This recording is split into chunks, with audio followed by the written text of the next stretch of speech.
আসসালামু আলাইকুম। সবাই কেমন আছেন?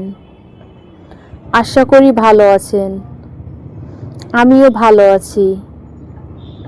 আজকে যে গল্পটা আপনাদেরকে শোনাবো সেটা কোনো সিনেমা বা নাটকের কোনো গল্প না।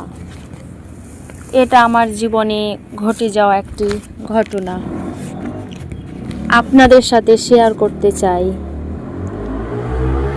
আমি আর আমার মা বাড়িতে থাকি। আমার বাবা আমাদের গ্রাম থেকে অন্য দেশে অন্য গ্রামে যায় জমিতে কাজ করার জন্য, মানে ওখানে থাকে। মাঝে মধ্যে আমাদের দেশে কাজ থাকে না, কিন্তু আমি আবার স্কুলে যাই, লেখাপড়া করি। আমার বয়স 14 বছর। আমার মা লোকের বাড়িতে কাজ করে। আমরা একটু গরিব মানুষ, তো আমাদের ছাগলটা না 3 দিন ধরে খুব ডাকছে। ঘাস পানি খায় না, কোনো কিছুই খায় না। পরে মা বলল, ঘাস পানি কিভাবে খাবে? ছাগলটার তো সময় হয়েছে, ধরাতে হবে, পাঁঠার দরকার। এখন পাঁঠাওয়ালার বাড়ি তো অনেক দূরে, আসতে যেতে সময় লাগে। আবার কাঁচা ভাঙাচোরা রাস্তা, গাড়ি ঘোড়া কিছু পাওয়া যাবে না, সেই হেঁটে যেতে হবে। পরে মা বলছে 3 দিন ধরে ছাগলটা ডাকছে, আজকে নিয়ে যাওয়ার দরকার। তো বলছে, আমি কাজ ছেড়ে কিভাবে যাব? তুই একটা কাজ কর, ওই ছাগলটাকে নিয়ে পাঁঠাওয়ালার বাড়িতে যা। পরে মাকে বললাম, মা, আমার না লজ্জা লাগে, আমার যেতে মন চায় না। মা বলে, ইস, লজ্জা করে, মনে হচ্ছে পাঁঠা তোকেই ধরবে। তোর লজ্জার কি? তোকে কি পাঁঠাতে কিছু করবে? যা করার তো ছাগলটাকে করবে। তুই লজ্জা পাস কেন? ছাগলটাকে দিয়ে চুপ করে দূরে দাঁড়িয়ে থাকবি। মায়ে ধমক টমক দিয়ে বুঝালো, গালাগালি দিয়ে মা আমাকে পাঠালো। তো রাস্তা দিয়ে হাঁটছি, আর ছাগল তো ম্যাঁ ম্যাঁ করে জন্মের ডাক ডাকছে।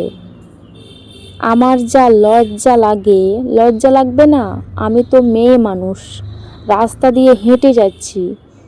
ছেলেগুলো বলছে, কী রে, ছাগলটা চেঁচায়, পাঁঠা লাগবে নাকি? আরেকজন বলে, ছাগলেরও যেমন লাগবে ছাগলিরও তেমন লাগবে। আরেকজনে বলে, ছাগলি আবার কে রে? ছাগল দেখতে পাচ্ছি, ছাগলি কই? বলে, কেন? ছাগলটাকে যে নিয়ে যাচ্ছে ওই লালপরির কথা বলছি, এটারও তো পাঁঠা লাগবে, এটারও তো মোটামুটি বয়স হয়েছে। আমি হাঁটতে থাকলাম। আরেকজন বলছে,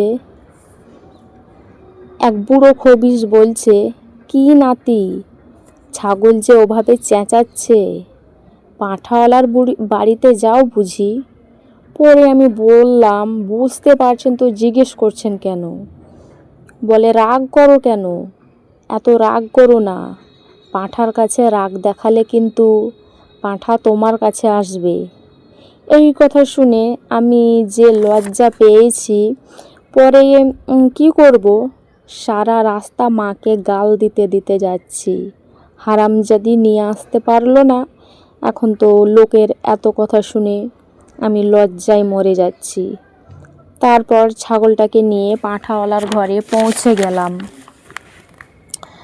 আমি যখন গেছি তখন ওরে, পাঁঠা তো ছাগলটাকে রেখে দড়ি মড়ি ছেড়ে চেষ্টা করছে। আমি বাড়ির মধ্যে ঢুকে জিজ্ঞেস করছি, বাড়িতে কেউ আছেন? পরে একটা পিচ্চি ছেলে আসলো, বলে, আমার নানি তো মানে পাঁঠা পালে, আমার নানি পাঁঠার জন্য জমিতে ঘাস আনতে গেছে।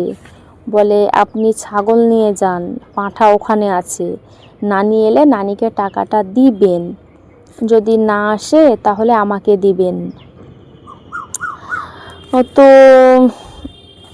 যদি না আসে তাহলে আমাকে দিবেন, ওই পিচ্চি ছেলেটা এটা বলল।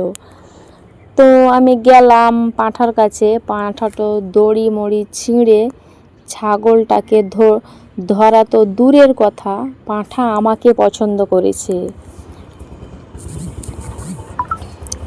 এখন মাথাতে আমাকে গুঁতা গুঁতা দিয়ে আমি বললাম, আমাকে আর গুঁতা মারিস না, তুই কি চাস আমি বুঝে গেছি। তোর ছাগল পছন্দ হয়নি, তোর আমাকে পছন্দ হয়েছে।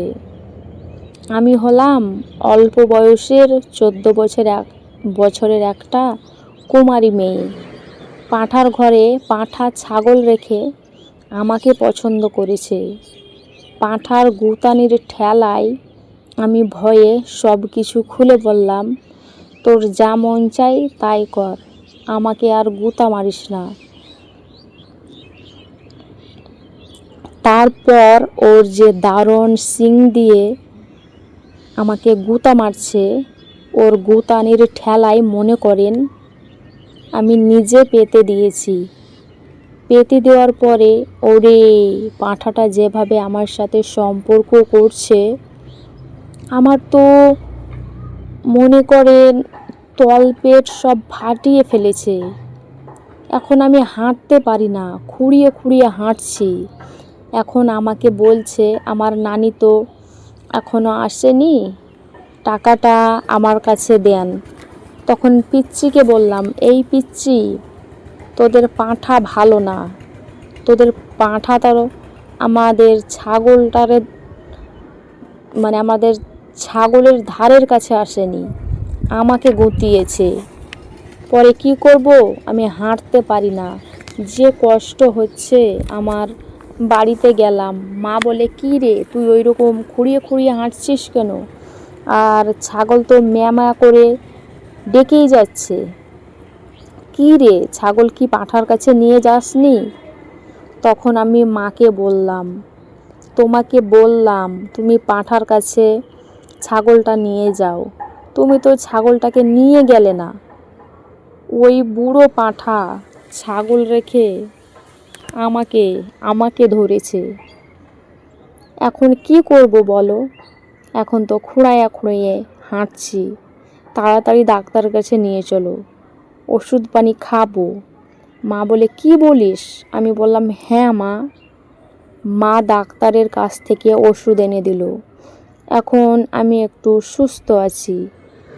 তো বন্ধুরা, তোমরা যারা পাঁঠা পালো একটু সাবধানে পালো, আর পাঁঠার কাছে কচি মেয়েদের না যাওয়াটাই ভালো। সবাই ভালো থাকবেন, সুস্থ থাকবেন। আসসালামু আলাইকুম।